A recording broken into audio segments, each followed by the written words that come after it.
Now to an I-Team exclusive. There are new questions about the police investigation into the dating app death of a young woman, Lauren Smith Fields, in Bridgeport, Connecticut. Investigative reporter Sarah Wallace delves into that mystery. They wanted us to forget about our daughter, their sister, our loved one. They thought they was gonna just throw her away like she was garbage. Amid this family's anguish are emotions of outrage and disgust at how the Bridgeport Police Department has investigated the mysterious death of 23-year-old Lauren Smith Fields. It was careless. It was no concern. There was no care for the family about how we felt, our grief, our pain, none of that. The I-Team obtained this police report of the response to a 911 call from Lauren's apartment on the morning of December 12th from a white male identified as Matthew LaFountain. The investigator notes he was trembling and visibly shaken. LaFountain said they met on the dating site Bumble, began drinking shots of tequila, and Lauren became ill. That later they played some games, ate some food, and started to watch a movie. He says he carried her to her bedroom and laid her in her bed. He then laid down next to her and fell asleep. He woke up again at approximately 0630 hours, and she was laying on her right side. Blood was coming out of her right nostril onto the bed, and she was not breathing. The whole day goes by. No police reach out to the family at all. Her close-knit family says they went to the apartment the next day after frantically calling and texting Lauren and were referred to a Detective Cronin. They didn't even contact us. They didn't let us know anything. It's crazy. And I'm asking what's going on. He said she met some guy on Bumble. And I'm asking about the guy. He's like, oh, he sounds like a really nice guy. He sounds like a really good guy. And he was like, I'll call you back, and just hung up in my face. They say the detective promised to come by the apartment. Never showed up. The family says the relationship with police devolved from there. No contact from December 13th until December 29th.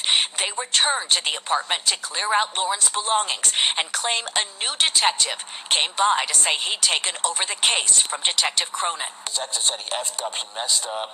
He effed Cronin, he messed up. He didn't know what he was doing. He messed up the case. The family says they provided evidence they'd collected to crime scene investigators who arrived for the first time that day, included a bloody sheet and a pill. And 2 cups of drinks or whatever next to a bottle. They didn't take none of that. We seen a condom. We seen lube, other stuff in there. They didn't take none of this. Sources close to the investigation tell the I-Team the Matthew LaFountain pictured in this social media photo, now removed, was the man at Lauren's apartment. A neighbor at his listed address in Milford confirmed LaFountain's identity, but we were unable to reach the 37-year-old who has not been accused of any wrongdoing.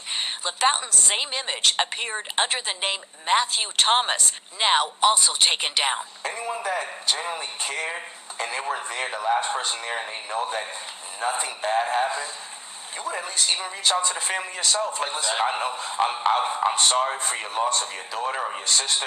The family's last contact with police was on January 4th at headquarters with their attorney. What I believe is that the police failed to collect and preserve that environment from the first day. The attorney has now filed a notice of claim to sue Bridgeport for negligence, claiming key evidence was not initially submitted to the state lab. I feel like because he's a white guy and she's a black girl, it's just almost like they just thrown it under the rug.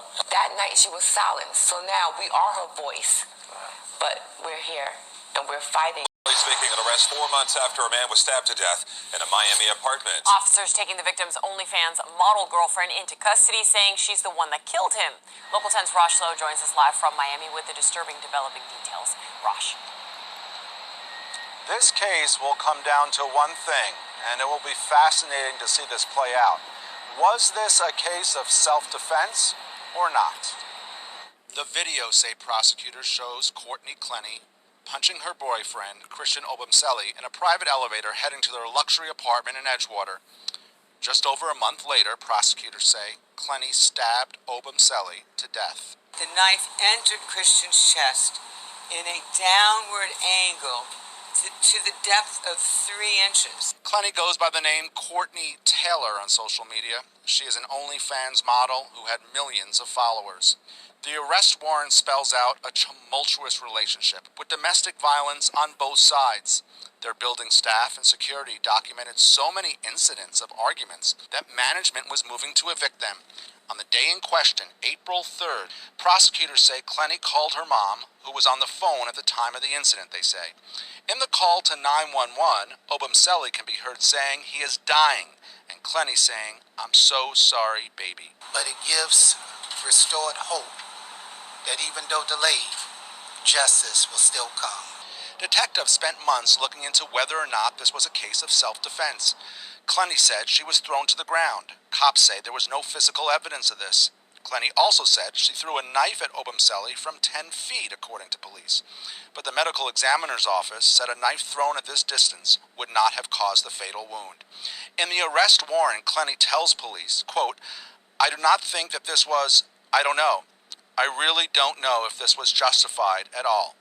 Clenny has been charged with second Relationship on Friday, April 1st, 2022, after her mother left to go home to Texas. At that time, Christian moved back into the apartment. Arguments began almost immediately, with police responding to the apartment. Police reported that Clenny appeared intoxicated when she was contacted on the evening of April 1st, 2022. This was 2 days before the homicide. On Sunday, April 3rd, 2022, the day of Christian's death, events started peacefully, with the couple filming themselves with their dogs in the apartment. A key fob for the records showed that Christian left the apartment at 1:15 p.m. and returned about 3 hours later at 4:32 p.m. with sandwiches that he had bought for both of them.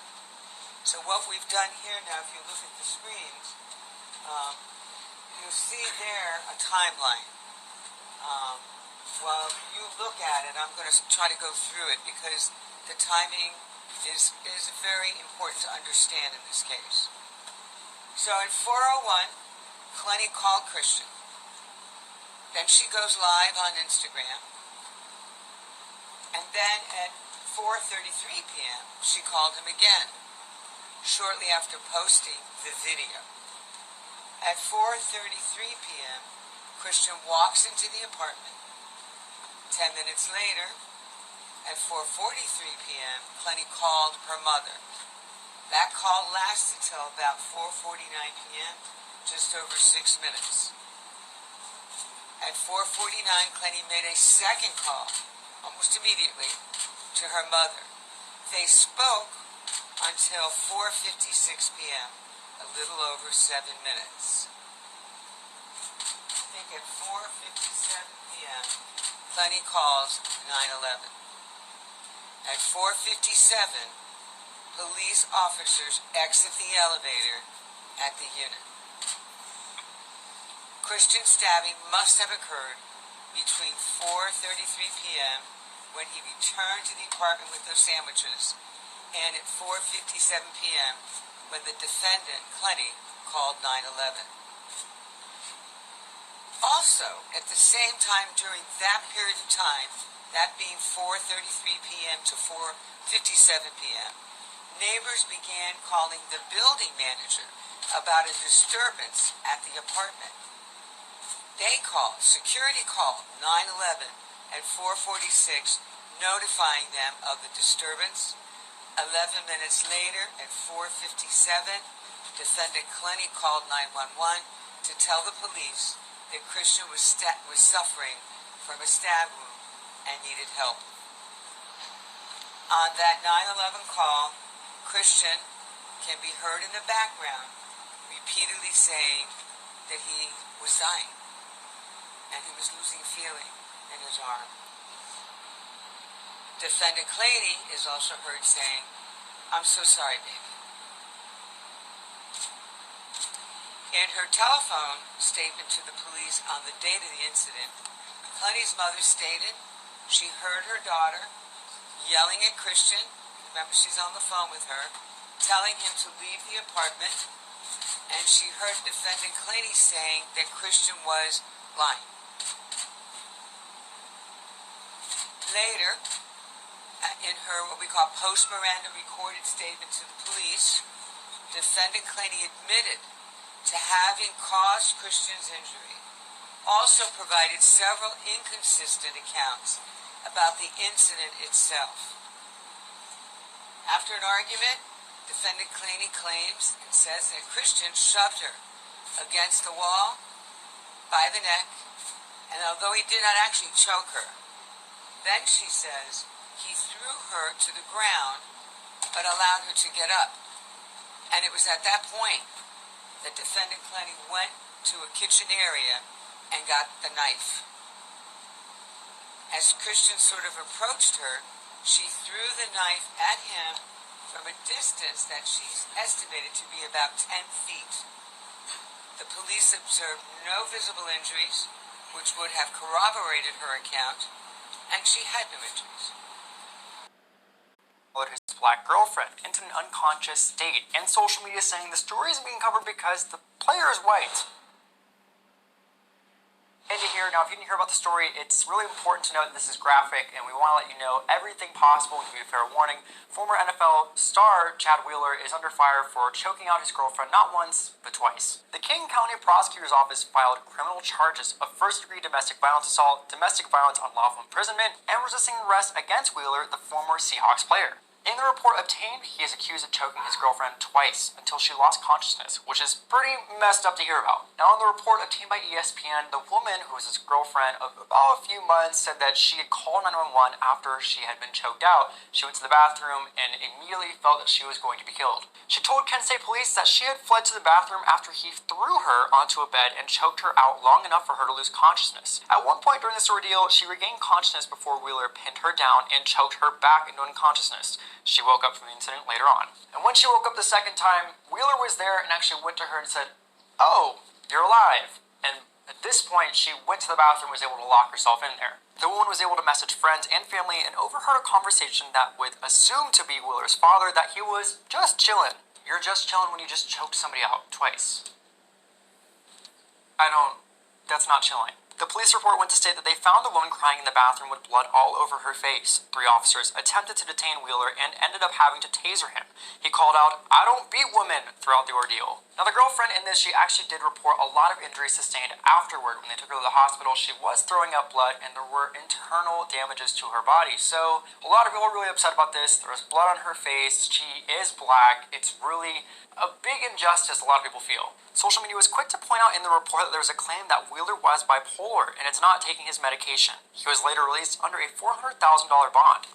Chad Wheeler's ex-girlfriend speaks out following his domestic violence charges. Aaliyah Taylor talks with CBS this morning and details her account of what allegedly happened. I looked down and there's blood on my hand, and I remember getting up and running to the bathroom.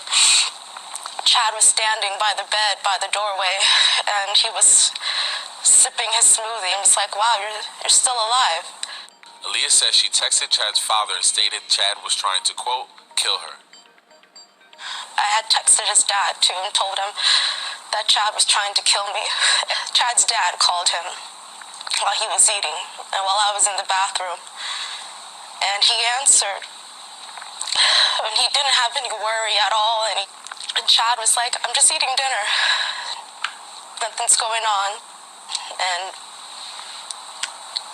that terrified me. The former NFL player was formally charged with domestic violence on January 27th. The same day, the Seattle Seahawks announced that Chad had been released from the team. According to court documents obtained by E! News, the athlete was charged with first-degree domestic violence assault, domestic violence, unlawful imprisonment, and resisting arrest. Documents allege that he strangled the victim until she lost consciousness. He posted bail and has pleaded not guilty to the charges. Wheeler spoke out after his arrest in a series of now-deleted tweets saying, "Events happened over the weekend that transpired from a manic episode. I am deeply sorry for the pain and suffering that I have caused to Aaliyah and her family."